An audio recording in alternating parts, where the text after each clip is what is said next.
할렐루야. 예, 주님의 이름으로 사랑하고 축복합니다. 말씀의 제목은 세상죄를 지고 가는 어린 양이라는 제목으로 함께 말씀을 나누면서 은혜 받는 시간 되겠습니다. 보라, 세상죄를 지고 가는 하나님의 어린 양이로다. 참, 이 말은 예수님을 향한 세례 요한의 그런 익힌 소리입니다. 그는 참 정말 보라, 보라 이렇게 외치고 있어요. 여러분, 보라, 보라 이럴 때, 이 소리를 할 때 사람들이 다른 곳으로 보다가도 보라 이 소리를 들으면 그 소리가 나는 곳으로 아마 집중하게 될 거예요. 고개를 돌리게 될 거예요. 어디서 나는 소리일까? 그때 이 요한이 이 예수 그리스도를 증거하기 위해서 예수님께서 이제 직접 세례 요한에게 나타났어요. 40일간의 그 광야의 시험에서 승리를 얻으시고 주님은 당시 그 최대의 그 종교 지도자들, 권위를 가진 바리새파나 사두개파나 또는 당시에 그런 제사장이나 뭐 이런 사람들에게 나타나지 아니하고, 또 당시에 위정자들인 헤롯 땅에게 가시지 아니하시고 오직 그 약태 털옷을 입고 석청과 메뚜기로 그 음식을 먹었던 세례 요한, 그 세례 요한에게 나아가셨어요. 이것을 보면 이 세례 요한은 정말 예수님의 예수님의 그런 길을 예비하는 자라고 했어요. 그래가지고 미리 그 세례 요한이 정말 그 앞서가서 그 예수 그리스도를 증거하는 것을 보게 됩니다. 여러분, 보라, 보라 이러면서 그 예수 그리스도, 그분을 보라는 거예요. 메시아를 보라는 거예요. 세상을 보지 말고, 다른 것을 보지 말고, 위정자들을 따르지 말고, 사두개파나 아니면 바리새파나 종교 지도자들을 바라보지 말고, 너희가 메시아를 보라는 거예요. 메시아, 구원주를 보라. 보라, 세상죄를 지고 가는 하나님의 어린 양이다. 이것은 예수님께서 메시아 되시는 것을 표현하는 것인데, 그리스도에 대한 자신의 확고한 신앙을 그대로 그렇게 선포한 거예요.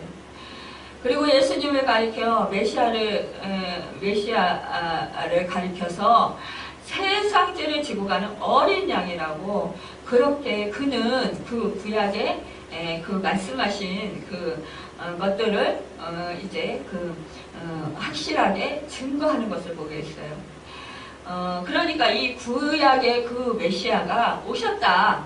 봐라. 지금 너희 그 구약에서 그 말씀하시던 옛적에서부터 그 선지자들을 통해서 하나님께서 말씀해 주신 그 메시아, 너희가 기다리던 그 메시아가 왔다.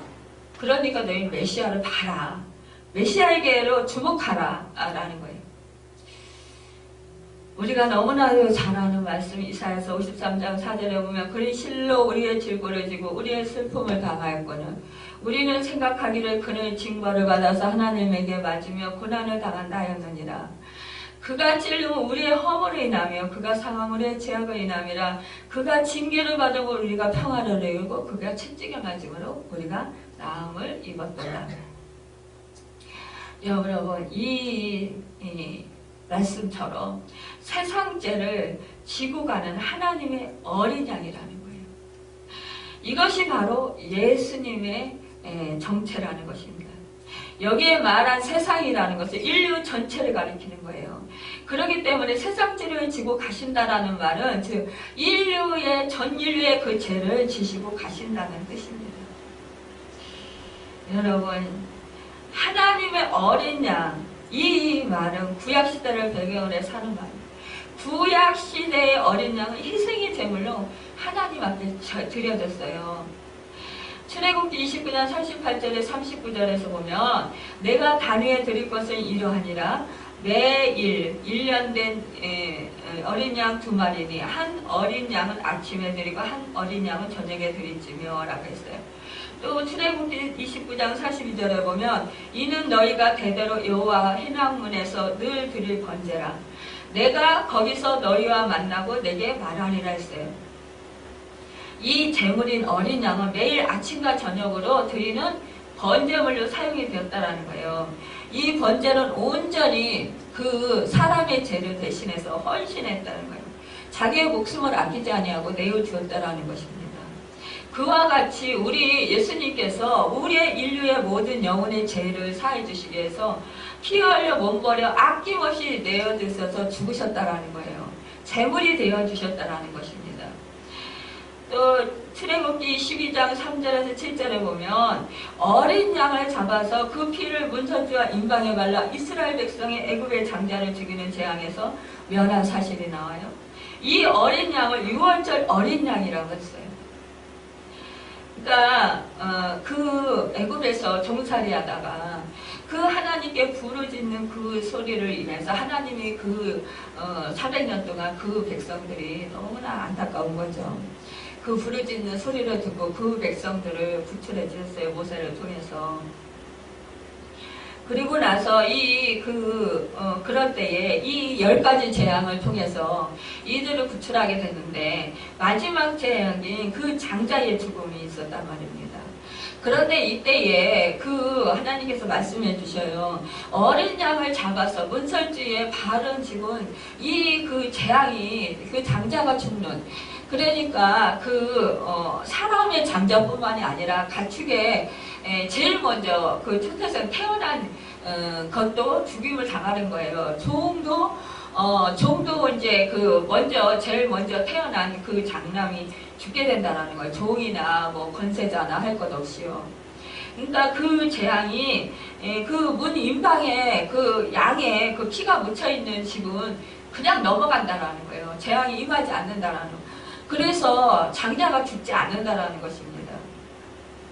여러분, 이때 이 소리를 듣고 믿음의 사람들은 자기들이 양을 잡아서 양의 피를 문설주에 발랐겠죠. 그러면 그 재앙을 당하지 않았을 것입니다. 그런데 믿음이 없는 사람들은 아이고 그럴 리가 있어 이러고 그 말을 믿지 않은 사람들은 안 발랐을 거란 말이에요. 그러면 그 재앙이 그 집에 임하게 되어서 통곡을 하게 된다는 거죠. 여러분, 우리에게 이렇게 하나님께서 우리에게도 마찬가지예요.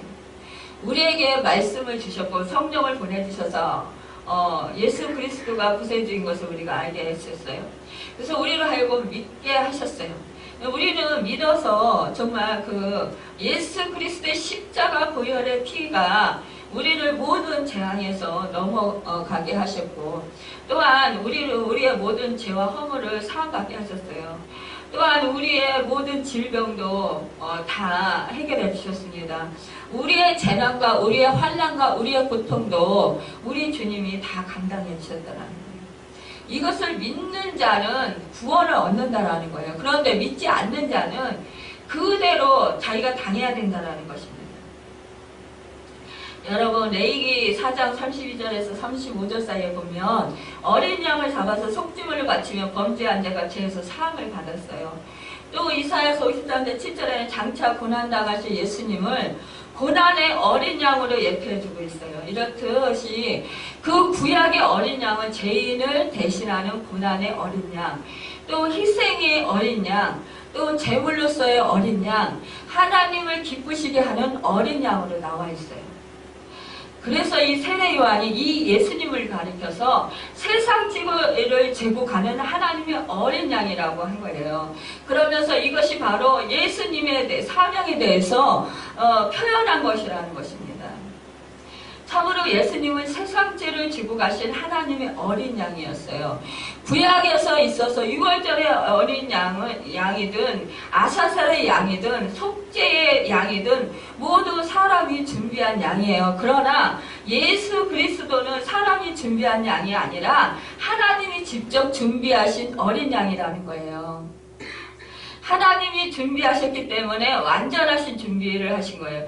거기에 실수가 없다라는 거예요. 미비한 점도 있을 수 없다라는 거예요. 완전한 그런 구속의 그 도리가 된다라는 거예요.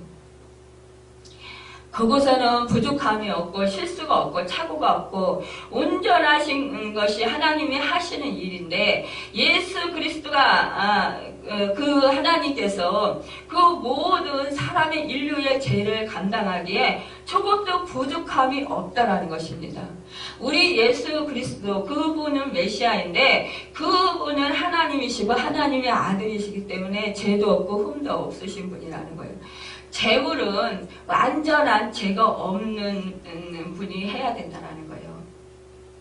흠이 있거나 조금이라도 티가 있으면 안 된다는 거예요. 죄가 있으면 안 된다는 거예요. 여러분, 여기 살상지를 재고 간다라는 말은요, 그 죄를 들고 간다라는 뜻이에요. 대신 지고 간다라는 거예요. 그러니까 제거한다는, 죄를 제거한다라는 거예요. 없이 한다라는 거예요. 치워버린다라는 뜻이에요. 옮긴다라는 그런 뜻이 있어요. 그 말씀의 진리와 같이 예수님은 하나님의 어린 양으로서 인류의 죄를 벗겨서 대신 지고 옮겨왔다라는 거예요. 제거해버리셨고 치워버리셨다라는 거예요.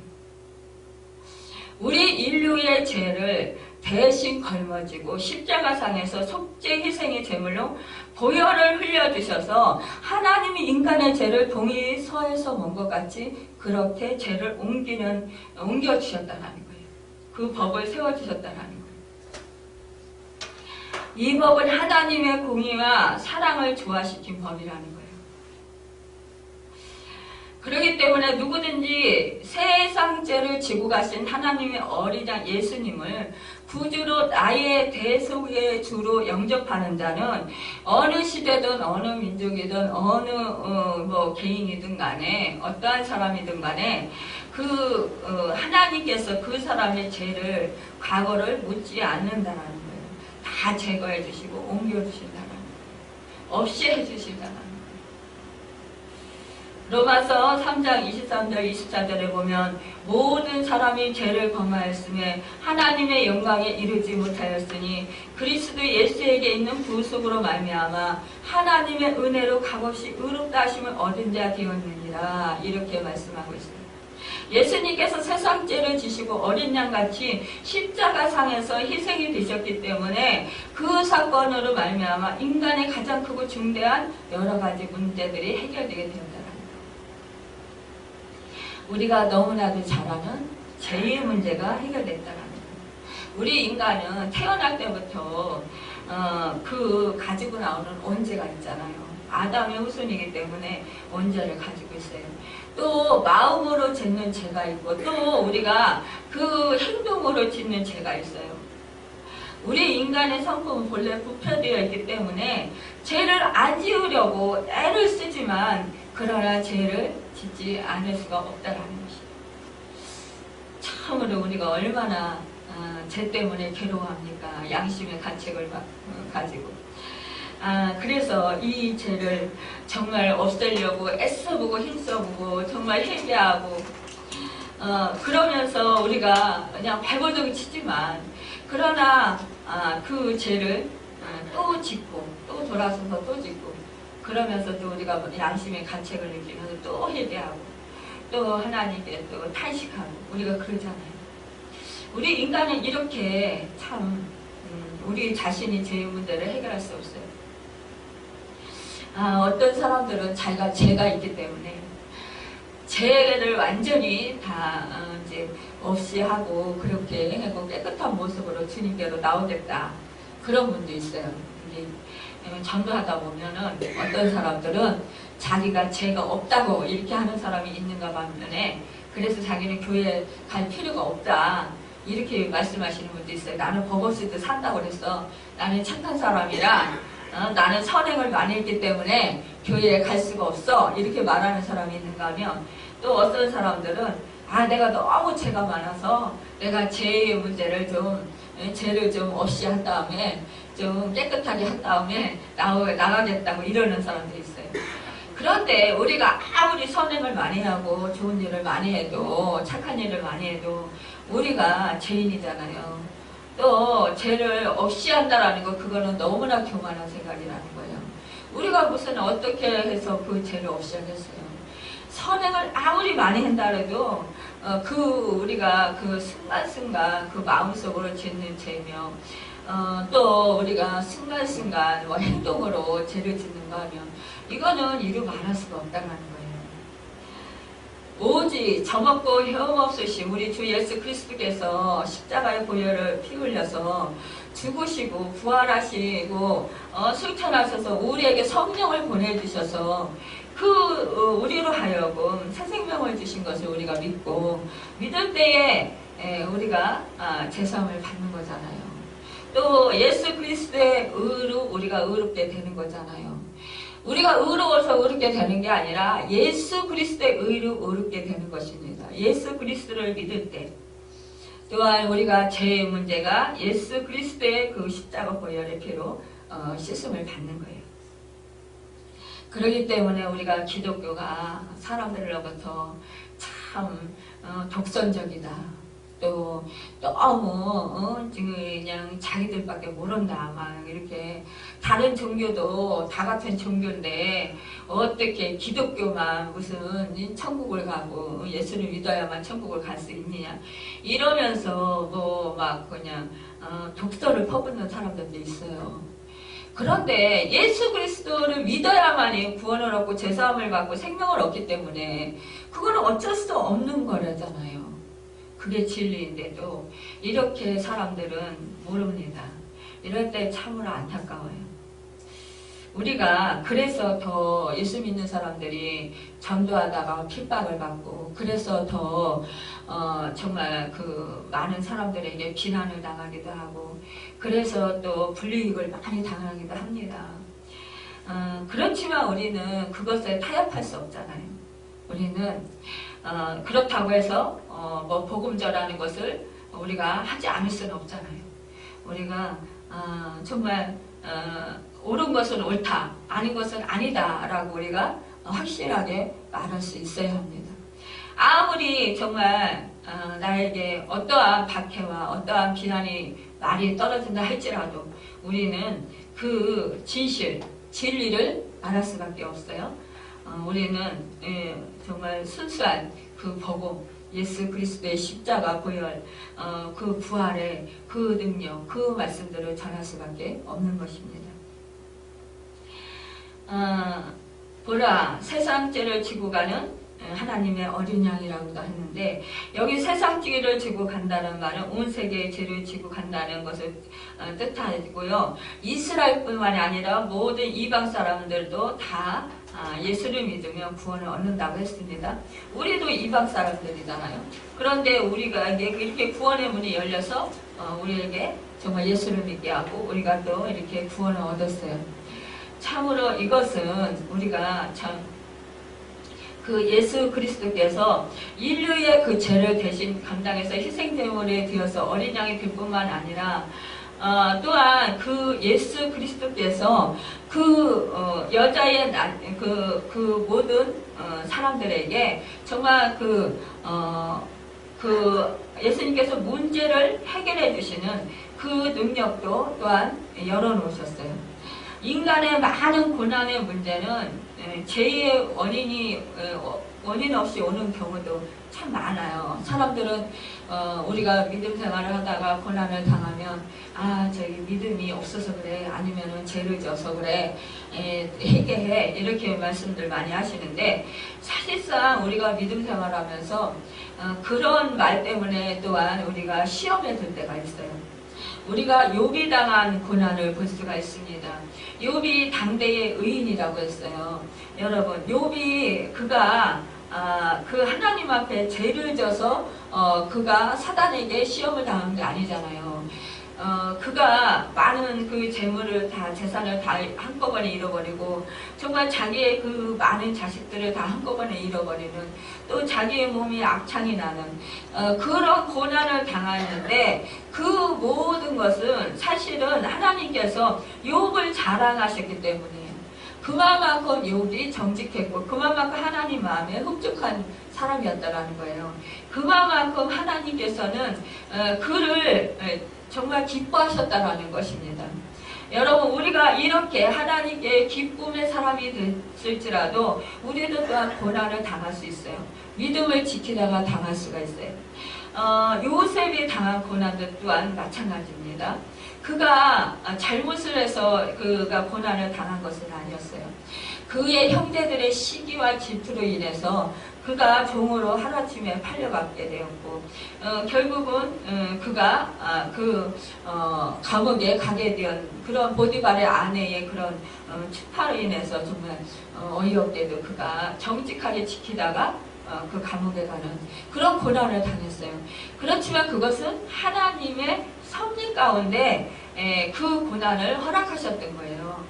그가 만약에 그 감옥에 가지 않았더라면 그가 총리가 되기 어려웠겠죠. 그리고 다니엘과 그 세 친구들을 당한 고난도 마찬가지입니다. 그들이 믿음을 지키기 위해서 고난을 당했던 것이에요. 또 바울이 당한 고난은 어떻습니까? 바울은 예수 그리스도를 아는 그가 정말 예수 그리스도의 복음을 전하는데 자기의 목숨도 아끼지 아니하고 그가 정말 열심히 계속해서 복음을 전하다가 고난을 당했답니다. 40에 그 하나 감한 매도 한 5번인가 6번인가 맞았다고 그러죠. 그렇지 또 뭐 그 동족의 위험과 또 물의 위험, 강의 위험, 불의 위험, 또 그 죽임을 당할 위험 그런 위험들을 많이 당했다라는 거예요. 그가 그런 위험을 당하면서도 그렇지만 그가 계속해서 주님을 복음을 전하는데 목숨을 아끼지 아니하고 힘써서 달려간다고 했습니다. 여러분 자기 생명을 아끼지 아니하게 하면서 그들이 정말 열심히 복음을 전했던 것은 그들은 이러한 고난도 이제 장차 올 그 영광과 좋게 바꿀 수 없다라는 거예요. 그런 소망 가운데 그들이 살고 있었기 때문에 그들은 그런 고난을 견딜 수 있었던 것입니다. 여러분 참으로 이 땅의 고난은 천국의 영원한 영광의 소망과 좋게 비교할 수 없기 때문에 이 그리스도 안에서는 사실상 그 고난도 기쁨으로 감사함으로 그것을 견딜 수 있고 감내할 수 있다는 거예요. 여러분 우리는 이러한 정말 그 고난 문제까지 정말 해결해주는 그런 그 예수 그리스도 그 하나님의 어린 양 그 양을 정말 기뻐하며 자랑하고 또 하나님께 영광 돌려드려야 되겠어요. 또한 그 세상죄를 지고 가는 어린 양은 불안과 공포의 문제도 해결하시는 어린 양이라는 겁니다. 죄의 문제가 해결되지 못한 사람에게는 불안과 공포가 떠날 날이 없어요. 그러나 해결해서 죄의 문제가 해결될 때 불안과 공포의 문제도 해결되게 돼요. 여러분 또한 우리가 이 세상 살아가면서 생각지도 않은 그런 그 제자들이 배를 타고 호수를 건넜는데 그 바다의 그 한가운데 갔을 때 큰 풍랑을 만나게 돼요. 그때 이들은 정말 너무너무 무서웠습니다. 그런데 그때 그 유령인 줄 알았던 그 물체가 예수님인 것을 깨닫게 알게 돼요. 이렇게 예수님은 불안과 공포에 떨고 있는 그 제자들을 향해서 내니 두려워하지 말라고 안심시켜 주시고 찾아오십니다. 여러분 우리도 이 세상에 살아가면서 이런 풍랑과 같은 그런 어려움과 그런 고통을 당할 때 불안에 떨게 돼요. 염려하게 돼요. 근심 걱정하게 돼요. 그런데 이때 우리 주님은 내니 염려하지 말라 안심하라 라고 말씀해 주셔서 우리로 하여금 평안케 해주십니다. 여러분 우리는 이 세상에 살아가면서 참으로 낙심시키는 일들이 얼마나 많아요. 실망시키는 일들이 얼마나 많습니까? 그러나 우리 주님은 언제나 우리에게 평안을 주시고 우리에게 또한 그 도우시는 또 문제를 해결해 주시는 어린 양이신 것입니다. 여러분, 우리가 참 문제를 보면은요 늘 염려스럽고 늘 공포스럽고 늘 불안하고 늘 정말 정말 그 살아가기 힘든 그런 그 마음이 들어요. 그런데 우리가 주님을 보면 우리는 안심할 수 있습니다. 또한 말씀을 붙들으면 우리는 그 말씀으로 힘을 얻게 되고 평안을 누릴 수가 있습니다. 우리 주님 그 어린 양, 세상 죄를 지고 가는 그 어린 양은요 빈곤의 문제도 해결해 주시는 어린 양이에요. 어린 양 예수 앞에 나오면 죄의 문제가 해결됩니다. 의에 줄이고 목마른 자는 복이 있나니 저희가 배부를 것이요 라고 예수님께서 말씀하셨어요. 또 예수님께서 나는 가라사대 내가 곧 생명의 떡이니 내게 오는 자는 결단코 줄이지 아니할 터예요. 나를 믿는 자는 영원히 목마르지 아니하리라고 말씀하십니다. 또 예수님은 나는 하늘에서 내려온 산떡이니 사람이 떡을 먹으면 영생이 하리라고 했어요. 예수님은요 생명의 떡이라는 거예요. 예수님께서 곧 영생의 양식을 주시겠다라는 거예요. 그렇기 때문에 누구든지 예수님 앞에 나와서 예수를 믿기만 하면 예수님이 주시는 영생의 양식을 먹고 영생하게 된다라는 거예요. 영원히 사는 생명을 얻는다라는 거예요. 요한복음 6장 37절에 보면 아버지께서 내게 주시는 자는 다 내게 올 것이요 내게 오는 자는 내가 결코 내어주지 아니하리라고 했습니다. 이 약속의 말씀에는 생명의 떡을 먹기 위해서 오는 자, 즉 예수님을 믿는 자는 내어주지 아니하시고 풍성히 주시겠다라는 것입니다. 죄인이 처음 나올 때 내어주지 아니하겠다는 말씀이 아니라 결코 내어주지 아니하리라고 했어요. 우리 주님은 끝까지 지혜에서 지켜주시고 은혜 속에서 보호하신다라는 약속을 하시는 것입니다. 여러분, 우리 속에 사실상 얼마나 죄가 많이 있습니까?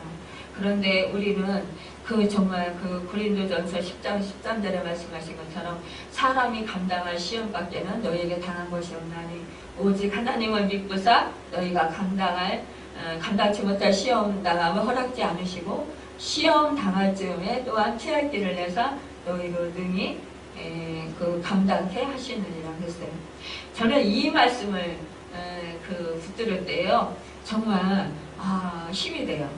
아주 그냥 내가 해결하지 못할 그런 어려운 일이 있을 때 막다른 골목에 갔을 때 하나님께서는 내가 못 이기면 피할 길을 열어주시겠지. 그런 생각이 들어요. 만약에 이거를 내가 감당할 수 있으니까 하나님이 허락하셨겠지 라고 생각을 하면 마음이 편해집니다. 물론 처음에는 조금 이제 갈등을 해요. 좀 어려움을 겪어요. 그렇지만 그 말씀을 붙들을 때 하나님께서는 분명히 내가 이거를 감당할 수 있기 때문에 허락하신 거야. 그렇다면 어떤 식으로라도 하나님이 감당을 해주실 거야 라는 그런 마음이 들기 때문에 평안함이 생깁니다. 여러분, 우리 주님은요 부유하신 자로서 가난하게 되심은 우리로 알고 부유케 하려고 하심이라고 했어요.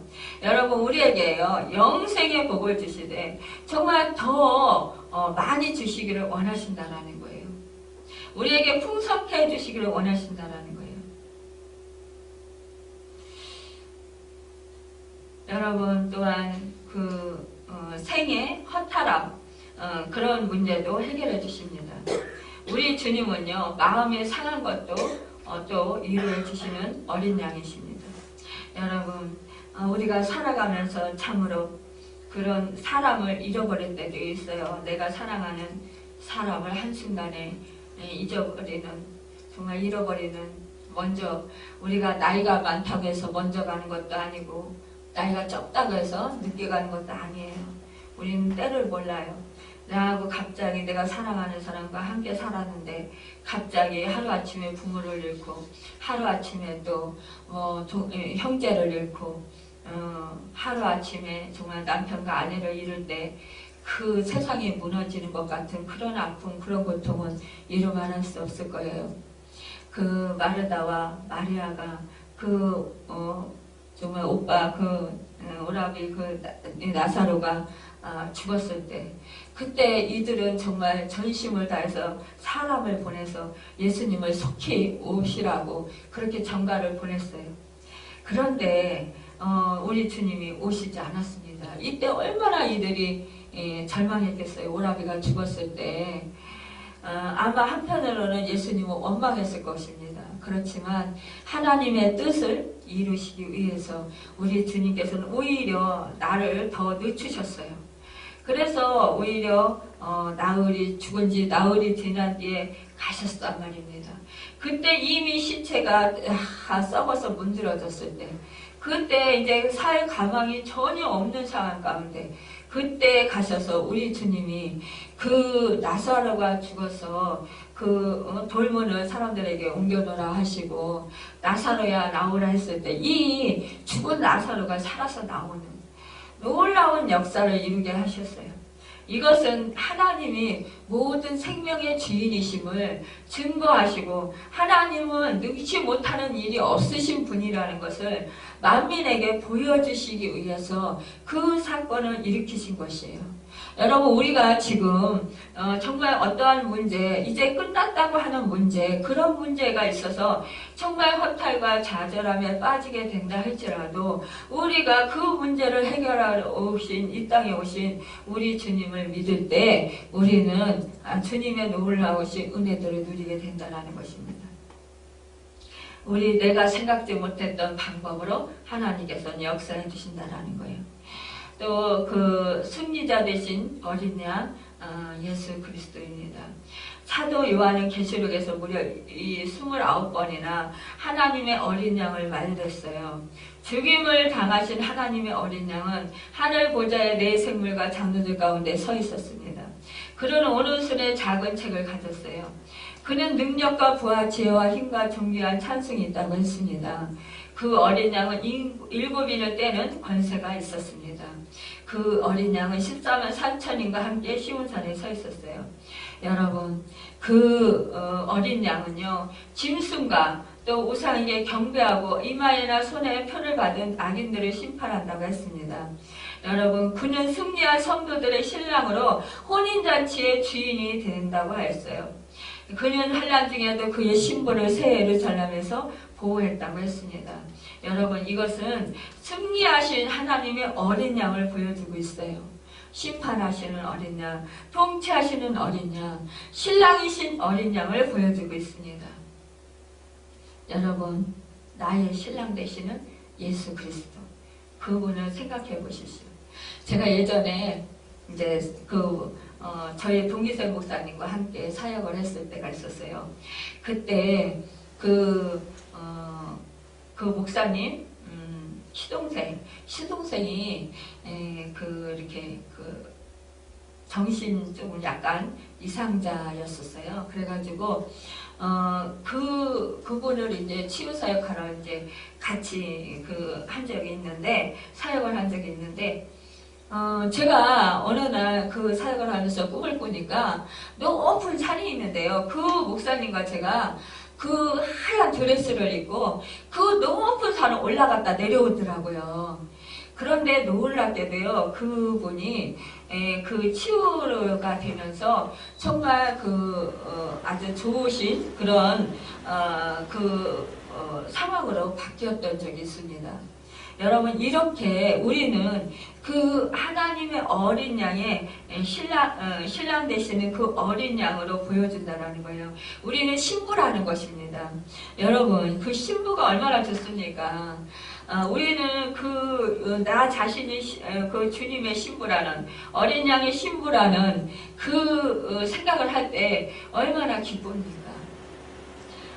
그 천하를 주고도 살 수 없는 그런 자리라는 것이에요. 여러분, 우리는 그 하나님의 어린 양의 사랑과 희생의 죽음을 보면서 우리는 늘 감격합니다. 그러면서 오늘의 교회는 또한 죄인에게 진노하시는 그 심판의 어린 양을 우리가 쳐다봐요. 여러분. 그리고 우리의 신부인 예수 그리스도, 그 또한 우리가 신랑 되신 예수 그리스도의 정말 우리 예수 그리스도의 그 참된 승리, 그 승리를 우리가 생각할 때에 우리는 그분이 다시 오실 그 분을 우리가 생각하잖아요. 그분이 다시 오실 하나님의 어린 양이라는 것, 우리는 그분을 바라보고 우리가 소망 가운데 날마다 기쁨으로 살아가기를 예수님의 이름으로 축원합니다. 기도하겠습니다.